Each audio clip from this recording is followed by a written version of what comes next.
Bonjour à tous les amis, donc c'est reparti pour une recette de la cuisine de Lily. Donc ce midi je vais préparer un tagine revisité au poisson, vous verrez pourquoi je lui donne l'appellation tagine. Donc pour cette recette vous aurez besoin d'oignons, de poivrons, de filets de poisson, donc après c'est chacun ses goûts, hein. Vous prenez les filets que vous voulez, de carottes en rondelles et de pommes de terre. Vous aurez besoin également de persil, d'huile d'olive et bien sûr d'épices. C'est parti! Alors pour commencer, je mets de l'huile d'olive dans le fond de ma cuve.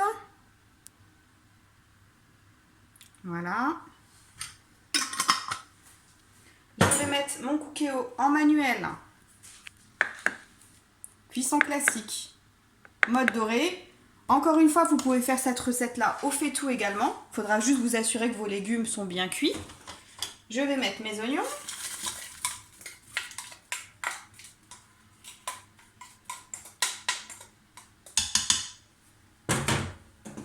Mes poivrons.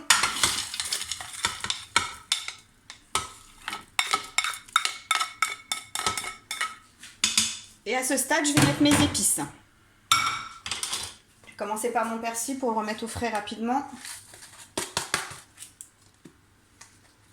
Donc une bonne cuillère à soupe de persil haché ciselé.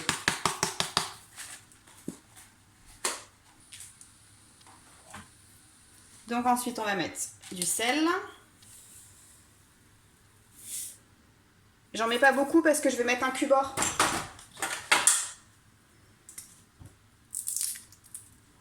Mon cube-or, donc c'est cela, 100% végétal.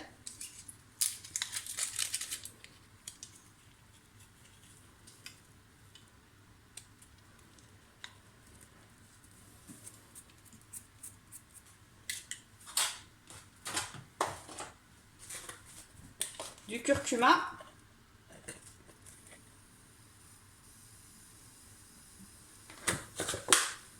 Donc j'espère que vous voyez bien, c'est une cuillère à café que j'utilise. Du paprika doux.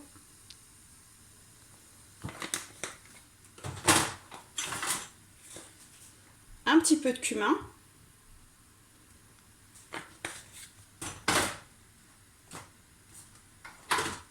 Le cumin, c'est souvent une épice qui est réservée à la viande, mais dans le poisson, c'est vraiment très très bon.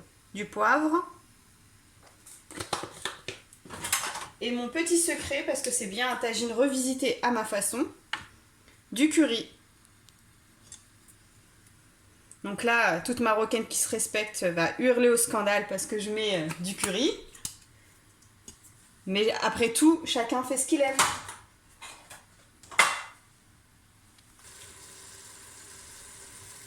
Alors voilà, j'ai mis toutes mes épices. Je vais mettre un tout petit peu d'eau pour mes épices. Vous voyez, même pas la moitié d'un verre d'eau. Et je mélange. Donc là, je suis toujours en mode doré.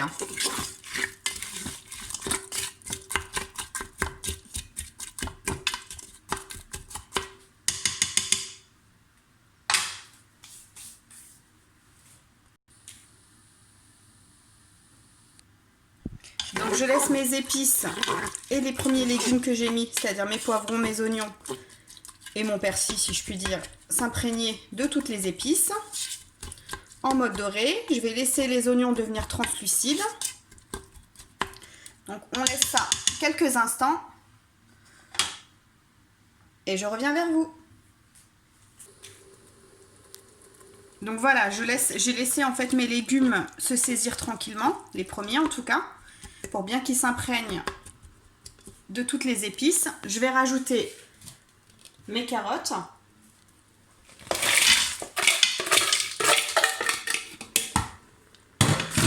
Je mélange.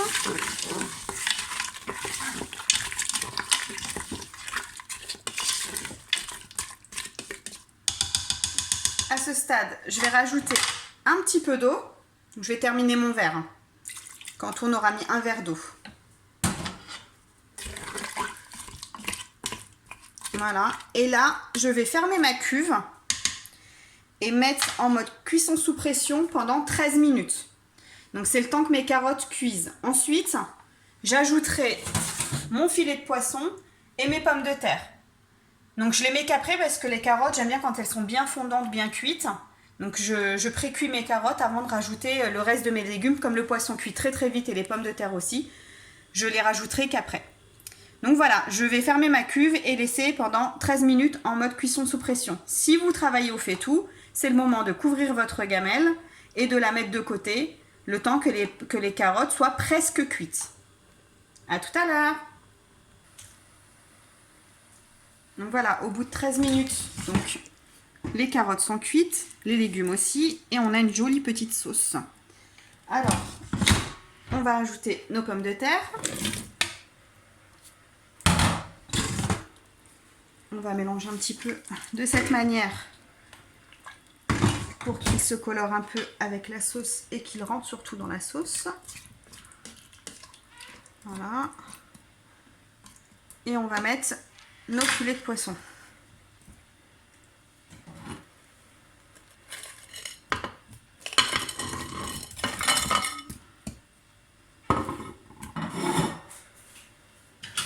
Ensuite, moi, ce que je fais, c'est que je prends ma cuve, on me fait tout, je penche,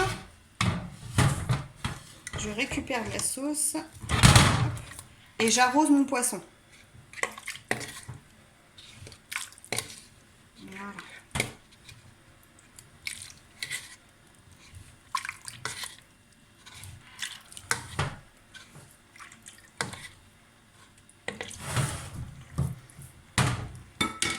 Voilà, je replace ma cuve dans le cookéo. Je dispose mon poisson correctement. Et là, je vais refermer pour 6 minutes. Donc, si vous avez utilisé un faitout classique, vos carottes sont presque cuites, vos légumes sont presque cuits, vous ajoutez les pommes de terre, votre poisson, vous recouvrez et mettez en cuisson le temps que les pommes de terre soient bien fondantes. Donc, je vais fermer pour 6 minutes. À tout de suite les amis. Donc voilà les amis, les pommes de terre sont cuites, le poisson aussi. Donc comme je vous ai dit, donc c'est un tagine de poisson. Donc c'est pourquoi je vais le disposer dans un tagine. Donc je vais le disposer, mais je vais aussi terminer ma cuisson au tagine pour avoir le petit goût de la terre cuite du tagine. Donc je vais vous quitter quelques instants pour vous montrer, pour installer en fait mes légumes dans mon tagine. J'ai mis une petite assiette sur le côté, en fait ça va me permettre de retirer d'abord le poisson afin qu'il ne s'effrite pas. Je vous montre tout ça tout de suite. Alors voilà les amis, j'ai disposé donc mes légumes dans mon tagine, mon poisson est de côté. Comme je vous ai dit, j'ai retiré d'abord mon poisson pour éviter qu'il s'effrite.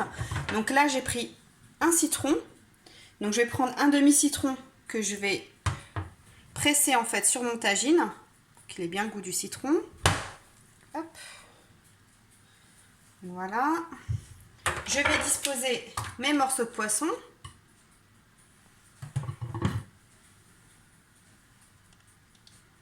Voilà. Donc ça c'est très pratique quand on a des invités de dernière minute. Parce que du coup on va pouvoir proposer un joli tagine avec le goût du tagine. Mais plus rapide. Hop.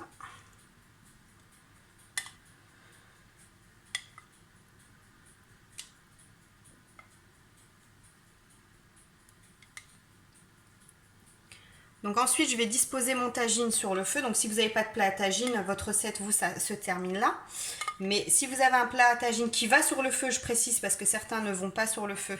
Celui-ci, il va sur le feu. Donc, disposez tout directement dans votre tagine.